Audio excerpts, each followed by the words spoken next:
What's going on, Arizona sports fan family? Appreciate you guys for tuning in. Today, what I want to talk about is the aftermath of the Arizona Cardinals versus the Kansas City Chiefs game. Let's dive right into it. Roll that intro. Alright everybody, welcome back in. Now, like I mentioned in the intro, today what I want to specifically talk about is basically the aftermath of Kansas City Chiefs versus the Arizona Cardinals. Now, as of right now, we're sitting a brand new day, completely different day, and hopefully everybody's, mind is at ease with what we just saw. Some positivity things that we want to obviously kind of address. This is just week one, and I'm hoping that the Arizona Cardinals learns from what just happened. Now, the trend and what we've been seeing, it doesn't seem like that's going to happen, but let's see what happens against the Raiders. But as of right now, the Arizona Cardinals, when they played against the Kansas City Chiefs, they weren't prepared at all. Now, the game plan coming into this game, I understand it really just depends on, if you're able to, kind of get into an offensive groove. The Arizona Cardinals couldn't do any of that. The defense stayed on the field very, very long, and that's with the first two drives too. So yes, I do kind of blame the defense in a nutshell for being out on the field and tiring themselves out, but the truth of the matter is that they couldn't stop Patrick Mahomes. The biggest thing that everybody was saying, like how to stop Patrick Mahomes, is to provide pressure on Patrick Mahomes, rattle his cage, and nobody could have got back there. That's the big frustrating part in terms of the Arizona Cardinal fans, because we did, let Chandler Jones walk.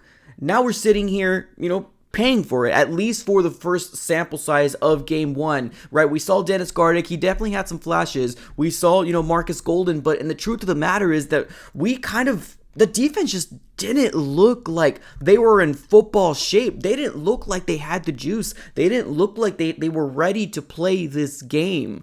And I think that's the frustrating part in terms of Arizona Cardinal fans. Like, if we lost this game by a one-score possession, a field goal, a touchdown to 2-point conversion, I think everybody would be singing a different tune, because we were able to maintain a level of, staying close with a competitive team that's going to go deep into the playoffs in the AFC. So I think that's the frustrating part in terms of Arizona Cardinal fans. We had flashbacks of 2021, the late season collapse, and nothing has changed going into week one of 2022, right? And I think that's the biggest thing in terms of like why fans are so upset. So I understand there's a lot of people saying like, oh my God, you're being so negative. I don't want you to be negative. But here's the truth of the matter, guys. I'm going to be me.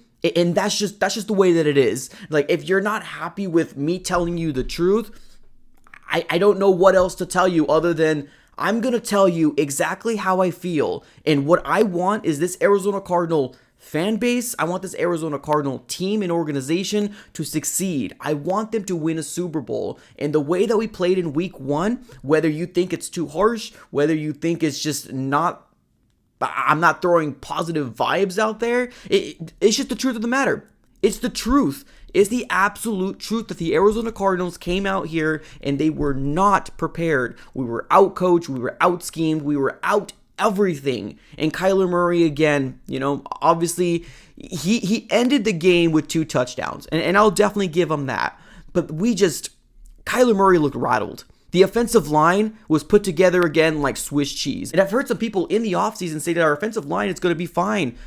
I mean, we ran into a Chris Jones and everybody else that I don't know of, but it seemed like Kyler Murray had pressure every second he kind of, looked up. Now, we did see Kyler Murray try his best to stay in the pocket.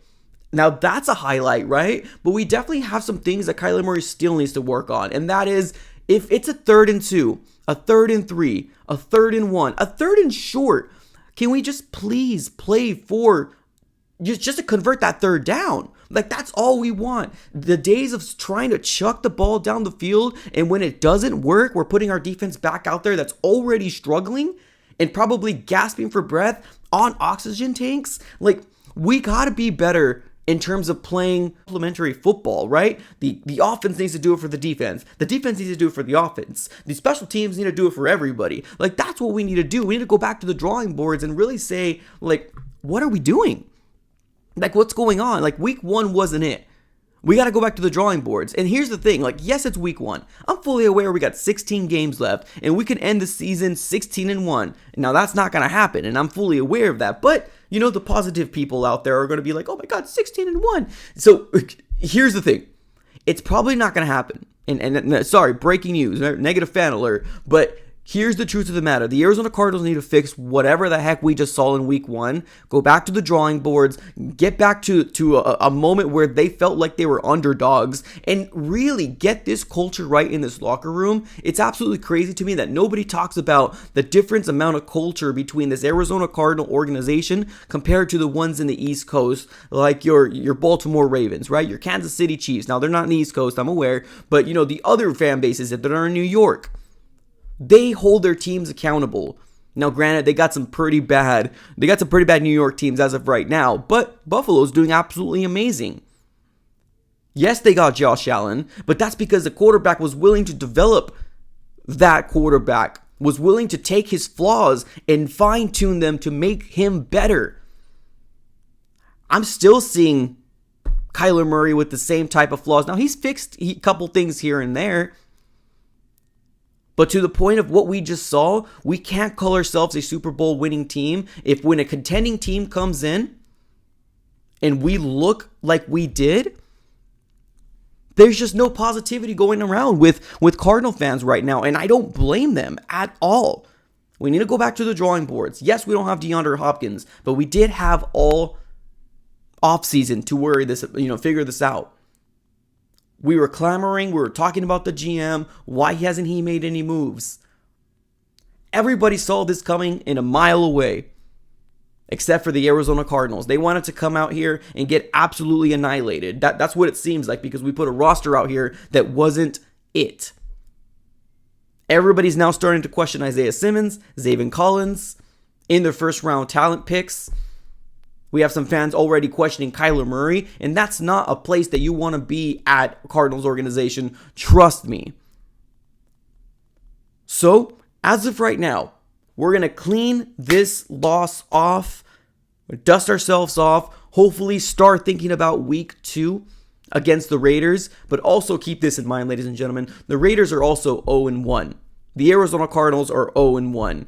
There's going to be a team leaving week 2 with an 0-2 record.